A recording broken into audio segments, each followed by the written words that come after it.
Bonjour à toutes et à tous. Bonjour, bienvenue sur ma chaîne dédiée au bonheur. Bienvenue chez vous. Et aujourd'hui, alors vous le savez, hein, ma chaîne vous partage un certain nombre de choses que j'ai apprises. Et aujourd'hui, on va parler de choses un peu, on va dire compliquées, mais on va parler de conditionnement et de systèmes neurobiologiques. En fait, c'est un peu les connecteurs, ce qui se passe dans notre tête, et voir comment ces choses-là peuvent agir sur notre bonheur, sur notre joie, comment elles peuvent agir positivement et négativement. Donc, et puis je vais vous donner quelques conseils pratiques pour comment est-ce qu'on peut pallier, comment est-ce qu'on peut améliorer ce genre de choses. Alors de quoi est-ce qu'on parle? Donc certains, vous l'aurez deviné, donc c'est des associations, des conditionnements, il y en a qui appellent ça des schémas aussi, dans notre tête, dans notre histoire. En fait, ces schémas sont basés sur notre histoire, hein, je vous donnerai quelques exemples personnels, et qui nous empêchent d'être heureux, qui nous provoquent même des fois du malheur. Et donc on appelle ça des conditionnements négatifs ou positifs. Là, en l'occurrence, c'est négatif, et qui nous font préempter.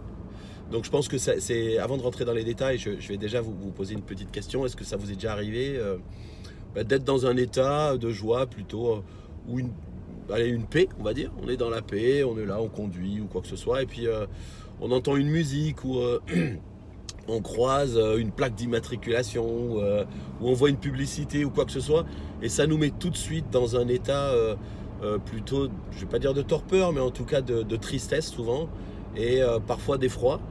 Il y a un exemple, par exemple, d'une personne, d'un chef d'entreprise. Il est devenu directeur d'une très grosse société, d'une grosse banque. Et chaque fois que quelqu'un lui disait viens, il faut qu'on parle, la personne se mettait dans un état de stress complètement incontrôlable. Et a posteriori, il s'est avéré que chaque fois qu'il allait se faire gronder par son père, ou qu'il allait se faire même prendre une belle raclée, son père lui disait viens, on parle. Donc il l'emmenait, et il ne disait pas un mot, et puis il le mettait une belle raclée. Donc on parle, ça voulait dire silence et tu vas te prendre une raclée. Donc conditionnement neurobiologique, chaque fois qu'il entendait cette phrase, viens, on va parler, la personne se mettait en stress. Et pour moi, par exemple, moi qui, vous le savez sûrement, je viens de la Méditerranée, et il s'avère que chez nous, dans le sud, il y a énormément de lavande. Et on joue au ballon avec les copains, et il y avait un champ de lavande immense, et chaque fois que le ballon allait là-bas, moi je ne vais pas dire que ça me mettait en stress, mais c'était extrêmement négatif cette lavande, parce que il y avait beaucoup d'abeilles, 2, ça sentait extrêmement fort, et 3, on se faisait tailler par les ronces, parce qu'on n'était pas très raisonnable à cette époque, et on allait chercher le ballon un peu sauvagement. Et donc pour moi, la lavande était synonyme de mauvaise odeur, de puanteur, aussi incroyable que ça puisse paraître. La terre entière achète de la lavande, et c'est vraiment le symbole de la Provence. Et moi, je trouvais ça assez immonde. En tout cas, j'avais un avis très négatif là-dessus. Donc voilà, on a des conditionnements qui nous font préempter dans notre vie, c'est-à-dire qu'ils vont déclencher une certaine réaction, et complètement nous mettre dans un état complètement différent de celui dans lequel on était, et ça nous empêche d'être heureux de manière générale.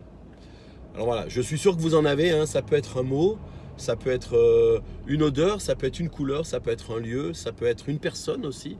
Donc ça peut être une situation, c'est-à-dire à chaque fois que je suis en situation, par exemple, je suis à terre et que quelqu'un est debout devant moi, je vais ressentir cette expérience négative. Donc ça peut être quantité de choses. Alors concrètement, comment on fait pour, j'allais pas dire pour s'en débarrasser, mais parce que c'est quand même quelque chose qui nous empêche d'être heureux, qui fait partie de notre historique. Alors il y a différentes choses à faire, et la première étant déjà de les reconnaître. Donc c'est pas évident, c'est souvent, hein, je reviens souvent là-dessus, mais c'est apprendre à se connaître, et apprendre à y faire face. Donc essayer de comprendre qu'est-ce qui déclenche ça. Donc moi, ce qui s'est passé, c'est que j'ai quitté ma Méditerranée natale, et puis un jour j'ai ressenti de la lavande, et puis j'ai eu cette réaction négative qui est arrivée, et j'ai compris, parce que là j'étais nulle part, je jouais ni au ballon ni quoi que ce soit, il n'y avait rien de négatif, tout le monde trouvait ça extrêmement positif. Donc déjà de le lister, essayer de lister gentiment toutes les choses qui vont vous déclencher quelque chose de négatif. Ne listez pas 150 000, mais vous devez en avoir 3, 4, 5, j'en sais rien, qui sont vraiment déterminantes dans votre vie, et qui vous font switcher dans un état, qui vous font basculer dans un état de stress. Donc vous les listez déjà, vous essayez de vraiment les décrire, pardon, les décrire avec précision. Et c'est déjà une première étape. Déjà, si vous faites ça, c'est déjà bon. Ensuite, les tactiques pour pas être malheureux et pour être heureux. Donc, en général, la première, c'est de les éviter. C'est-à-dire, moi, je vais éviter la lavande. Le maximum, enfin, à l'époque, j'évitais la lavande au maximum. Et ça permet déjà d'avoir un niveau de stress inférieur. Donc là, si c'est une personne, à éviter cette personne, j'allais dire. Donc déjà de les éviter. Après, idéalement, c'est de les dompter. Alors comment on fait? Une des méthodes, c'est de porter un regard différent. Alors là encore, c'est facile à dire. En tout cas, parlons d'une expérience, par exemple. Bon, on a eu une expérience, une relation amoureuse qui s'est terminée. On dit souvent qu'il s'est mal terminé, mais bon, une expérience quelle qu'elle soit, qui s'est terminée. Voilà, c'est fini. Il y a une chose qui est évidente, qu'on répète souvent, mais qu'il faut vraiment incarner, c'est que le passé, on n'y peut rien, on ne peut plus rien changer. Il s'est passé ci, il s'est passé ça, on a perdu du temps, de l'énergie, de l'argent, de la santé, ce que vous voulez, dans une expérience pro, perso, ce que vous voulez. Eh bien, on n'y peut plus rien. On ne peut plus rien changer de ce qui s'est passé. C'est une réalité, on ne peut rien changer. La seule chose qu'on puisse changer, c'est le regard qu'on en porte. Donc, essayer de se dire, je n'y changerai rien. J'ai eu énormément de négatifs, certes. Il y a eu du positif. Alors, on essaie de le chercher. Des fois, s'il n'y en a pas, il y en a toujours un quand même. Je pense à cette expérience, donc je suis vivant. Donc, l'expérience positive de ça, alors j'ai perdu, j'ai eu des séquelles ou quoi que ce soit, j'en suis vivant. Donc ça, c'est positif. Donc j'en suis sorti vivant. Donc si vous êtes en train de regarder cette vidéo, c'est que vous êtes vivant. Et si vous êtes vivant, c'est que vous êtes sorti de cette expérience. C'est aussi mathématique, aussi bête que ça. En tout cas, moi, c'est comme ça que souvent j'ai tiré bénéfice d'une expérience. Sachant que des expériences négatives, j'en ai eu, j'allais dire comme tout le monde, peut-être un peu plus d'ailleurs, mais pas de temps. Donc essayons de porter un regard différent. Et après, au niveau neurobiologique, c'est les connecteurs qu'il y a, moi, qui se sont mis quand la lavande sentait mauvais, enfin quand la lavande sentait tout court et que les abeilles venaient et que j'allais chercher mon ballon, est venu s'inscrire dans mon cerveau, dans mon petit cerveau d'enfant, que lavande, odeur de lavande, bam, juste à côté de ça, un neurotransmetteur qui va dire négatif, pas bien, mal et ainsi de suite. Et c'est resté. Il se trouve que c'est là, dans votre cerveau, c'est physique, c'est quelque chose, une expérience physique qui va inscrire quelque chose dans votre cerveau. Donc ça, c'est le côté, j'allais dire, négatif. Mais le côté super positif, c'est qu'on peut faire pareil dans le sens inverse.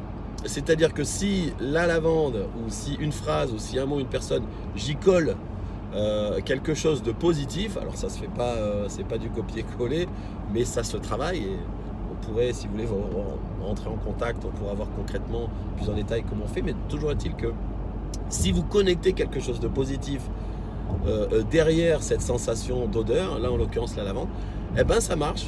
Derrière, la lavande vous rend heureux. Moi aujourd'hui, la lavande, ça me fait plaisir. Et je le sens, j'ai pas de soucis, même s'il y a une abeille, ça me fait super plaisir.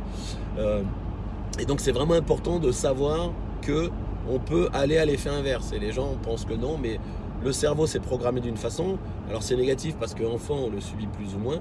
Ça peut être positif parce qu'on peut nous-mêmes aussi réenregistrer une expérience accolée à cette sensation, qu'elle soit olfactive, auditive, visuelle ou tactile ou que sais-je, ou gustative. Ok. Donc petit rappel, donc le conditionnement, les schémas qu'on a, tout le monde en a. Ça peut être négatif, ça peut être positif. En général, les négatifs s'invitent tout seuls.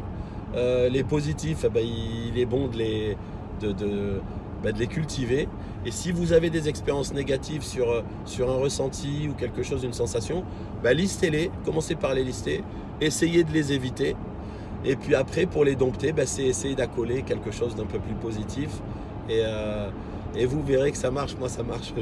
Je l'expérimente quotidiennement dans ma vie et ça marche très très bien.